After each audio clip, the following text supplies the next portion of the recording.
तरह से अब एसआईआर पर ना सिर्फ आंकड़ों को लेकर अब तक तो टकराव दिख रहा था, अब जातियों के आधार पर भी हो रहा है। और अभी तो 1 अगस्त जब पूरी लिस्ट आना बाकी है, यानी अभी तो ट्रेलर है, हो सकता है बड़ी पिक्चर तो उस दिन नजर आए। तो सरकार तैयार है उसके लिए?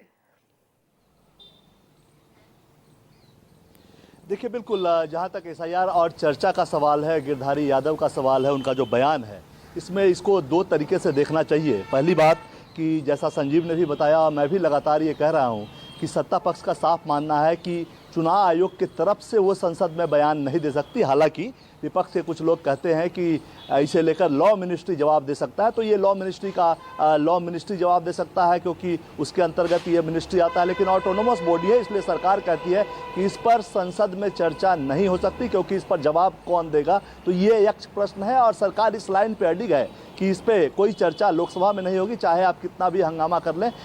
दूसरी बात, कल चौथा दिन था संसद का और सिर्फ 12 मिनट ये पूरा सत्र चला है, कोई कामकाज नहीं हो पाया है, लगातार कामकाज बाधित हुआ है संसद का। और जहां तक एसआईआर में लोगों के नाम कटने का सवाल है, जाहिर तौर पे इलेक्शन कमीशन अपने स्टैंड पे कायम है कि बहुत सारे मृत लोग थे, लाखों में थे, उनका नाम हटाया गया, जो लोग माइग्रेट कर गए उनका नाम हटाया गया। और ये भी कहा गया है 1 महीने का, मैं आपको और बताऊं कि 1 अगस्त से 1 सितंबर का एक और वक्त दिया गया है।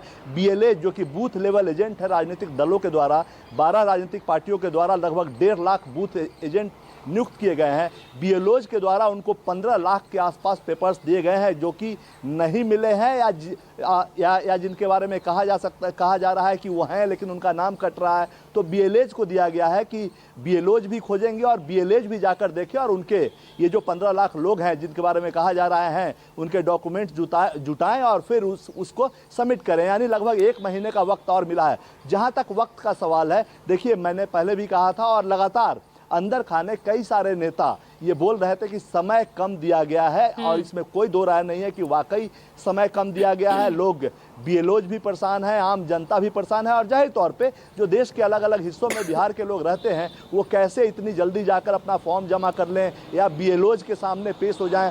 सरकार की तरफ, एसआईआर की तरफ से कहा गया, इलेक्शन कमीशन की तरफ से कहा गया कि स्कैन कर लीजिए और फॉर्म भर दीजिए। ऐसा नहीं होता है, वहाँ बीएलओज ढूंढते हैं कि आप कहाँ हैं, आप अगर सामने मौजूद हैं तभी आपका फॉर्म एक्सेप्ट किया जाएगा। ऑनलाइन की जो व्यवस्था की बात की जा रही है और बहुत सारे लोग जो बाहर हैं, लेबर हैं, मजदूर हैं, वो ऑनलाइन फॉर्म नहीं भर सकते, उनके साथ ये टेक्निकल समस्या है। तो ऐसे में समय कम दिया गया है और उसी का गुस्सा शायद फूटा है गिरधारी यादव का भी। और ऐसा नहीं है कि गिरधारी यादव ने सिर्फ एसआईआर के मुद्दे पर ही सरकार को घेरा है।